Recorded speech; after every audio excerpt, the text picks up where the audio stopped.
Alright, so I'm filming, dropping the camera, filming the mound in the yard. All the spring stuff out, and there's some summer stuff that's kind of small, but there's still a lot of things kind of starting. There's a super tall sunflower, and those guys are tall. But there's zinnia that are really small still. I just moved some coleus. The cosmos are finally starting to bloom. And this buckwheat that was super tiny and little way back is now big and still going and blooming, because it never goes to seed. So, but there's a orange tithonia, a red sunflower, and some amaranth that are going to start blooming. We're just going to walk through so I can remember what it looked like when it was newly replanted.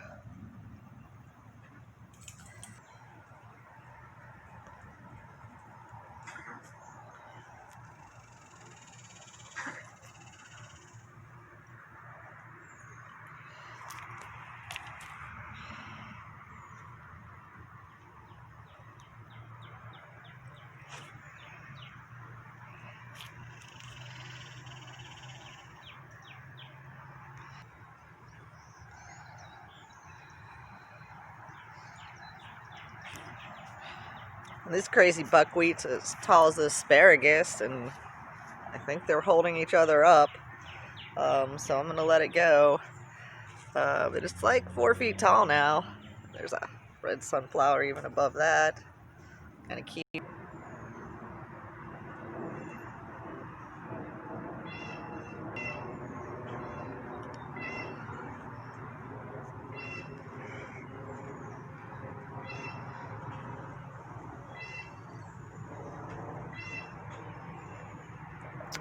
Do this, I can remember when these pots were super small and tiny looking.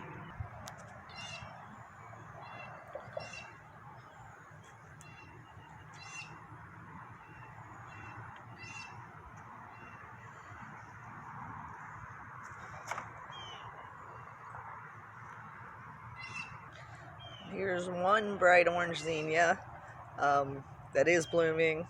I was really late on them. Most of them are tiny and not blooming. Like there's one in the pot that is this big now. It'll be huge hopefully soon. There's a pink one that I think just reseeded itself. I don't remember planting this one here. So it's ahead of the other ones. Like there's some wee tiny ones down there again with this little amaranth. But they'll grow. There's the little ones there. We're almost getting a bloom on this tiny little zinnia.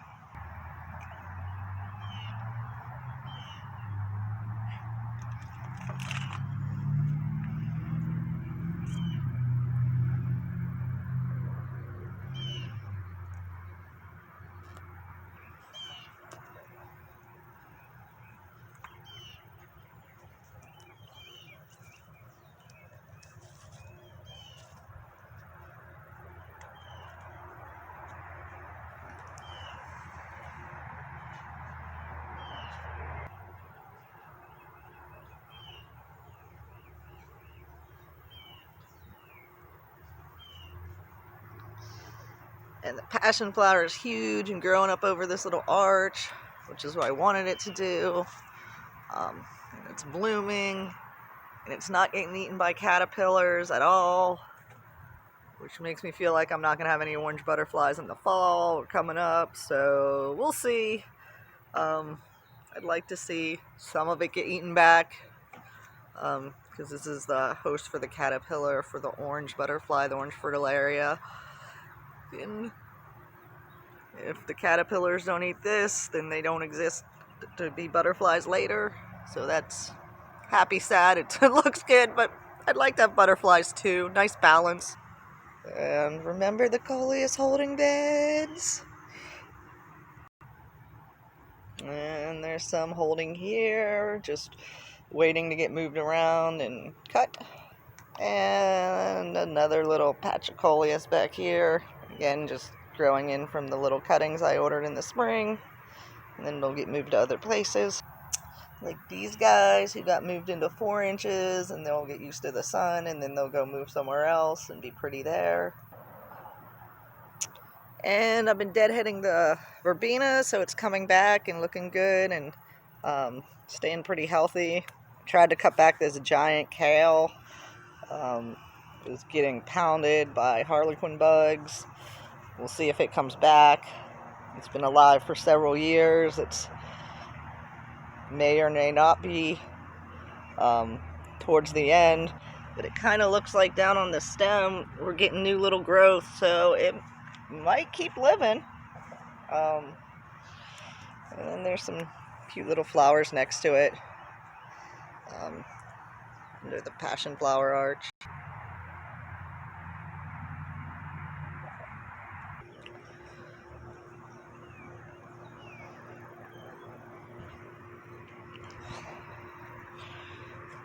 So the strawberries are coming back, and this crazy clover's still alive.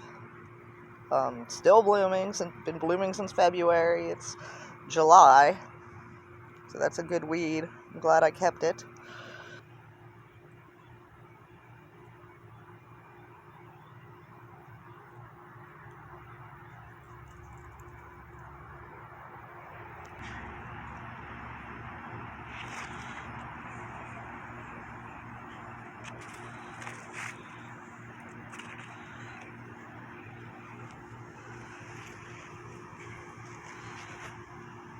This is an insane pile of tomatoes. It's so out of control. I actually moved a hornworm to it that cut it back. Oh, maybe it ate some stuff. It was up through there. Which most people would throw the hornworms out. But I don't really feel like coming through here and trying to trim out some of this foliage. So I was like, if I could just get a caterpillar to do it, could thin this out, it'd come back healthier in the fall.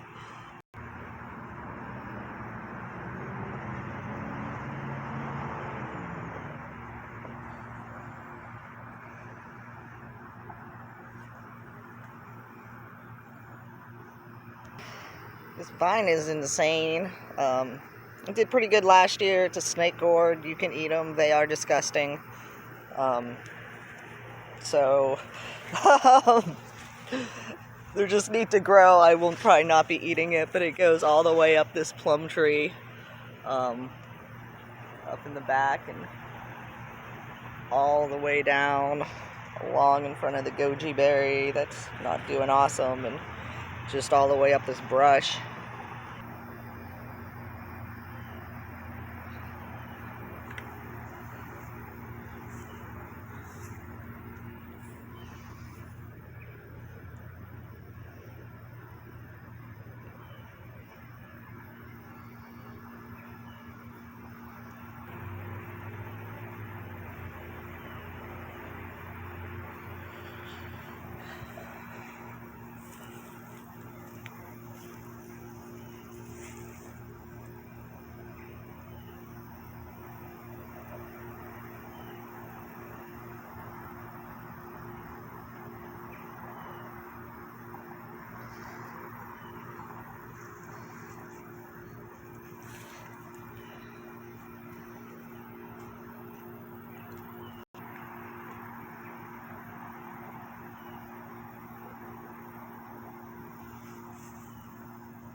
Got a wee little bit of corn in here. We'll see how that goes. Hard to say. I'm going to try to hand pollinate it because it's obviously not enough that you would ever get corn if you just let the wind do it. I have a little acerola here. It's a couple years old. I'm hoping it blooms this year, but we'll see. There's some little flowers through that little view. Oh, cute. And this north or west side of sunflowers is doing good and shading the mound. Got some tomato madness. going all the way up here. They're getting stupid bugs. You can see that one there, and they're kind of ruining the deliciousness of the tomatoes. Disappointing. This black cherry fell over, and it's gonna go up this fence with this noodle bean behind the corn. He's got this huge cluster, and see there's stink bugs on it because they suck. So yeah, I don't know how many of these tomatoes I can really realistically think are gonna make it without getting damaged by bugs. But I'm gonna try to get some more and see what happens. They're doing really well. I feel like they'll survive the summer if I can keep them wet, which is why I kind of want hornworms to chew them back and kind of, you know, clean them up, get some of this old foliage off. I mean, I should probably do it myself and not wait for moss to do it, but, you know, circle of life, nature can help.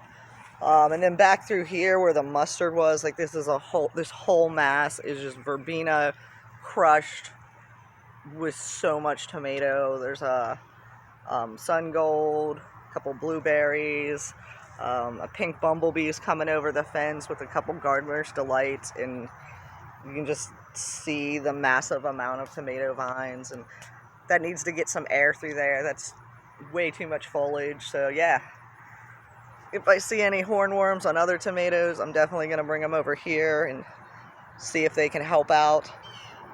But I also do have a pretty good population of parasitic wasp. If we go through here, the peppers are doing good, and there's another trying to just pull these vines up here and let them grow on top of this so they're not near the ground. They're going to get diseased. See how that works out. This is my little frame that I put lettuce in the winter and cover it with plastic, like a mini greenhouse. So now it's just going to hold all these Juliet and other various tomatoes up off the ground, get air circulation, and see if they won't do a little better, just not have to cut or maintain them. And even though they'll be on top of each other, there'll be air underneath. And then this whole row, I'm in the process of pulling everything out. It looks really sad, but you know, part of gardening. My San Marzanos are doing great, but again, bugs are getting on them and biting them, and then you can see through here, this is all, looks like it's turning red. It's really just bug damage. And some of them are okay, and then some of them are kind of just don't really ripen right and kind of rot on the vine. So I don't know. I've been putting out diatomaceous earth, but there's really only so much you can do, and at a certain time of year it's so hot, like it's better to just kind of let nature take the tomatoes back and see if you can get them back. There's a little tiny butterfly there on a wasp down there, and a butterfly on the verbena, so cute. And it's in the ugly dead row, but things still like it.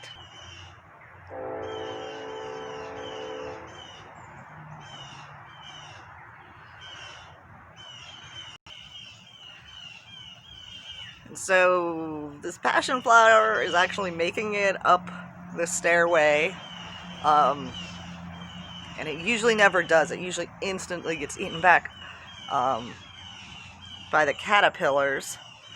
So it's making me feel like we don't have that many butterflies, which I don't really see, but hold on. Alright. We can look under here. We actually have 2 of them. They're gonna eat this back, but this passion flower is out of control and crushes the yard, so we'll let them have it. This guy's eating a flower. That's kind of a dick move, but we'll let you have it so we can have butterflies. And so there's another one under here. So yay, maybe we'll start having a whole explosion of beautiful orange butterflies. If the passion flower here makes it, it does. There's other vines. There's morning glories. There's a very sad clematis. I just put in a black-eyed Susan vine that's struggling down here. And then this is new. This cardinal vine will get out into the sun and with the foliage there and make it and fill up this. So even if the passion flower from this pot gets eaten back, it's all right. There's other stuff and it'll turn into pretty butterflies. So it's kind of worth it. Because yeah, there's a ton of passion flower back here, so that one doesn't really matter too much. And it seems like the caterpillars on this one back here, maybe because it's so close to the pond and there's dragonflies and other predators, like they just don't survive so long. But there's pieces of it that come out everywhere, like just here and then over there. And then there were some coming out here, so I just did this tomato cage because the tomatoes basically died and wrapped it with more passion flower because it just puts out branches everywhere. And there's so many branches, I just pull them out of the ground and they come with roots. And this I just put into a holding pot of water with fish for the birds until I plant it somewhere. But you can see you can just pull them out, so there's like an unlimited amount of that passion flower. So we'll let the butterflies have some. There will always be more. There's tiny fish in there.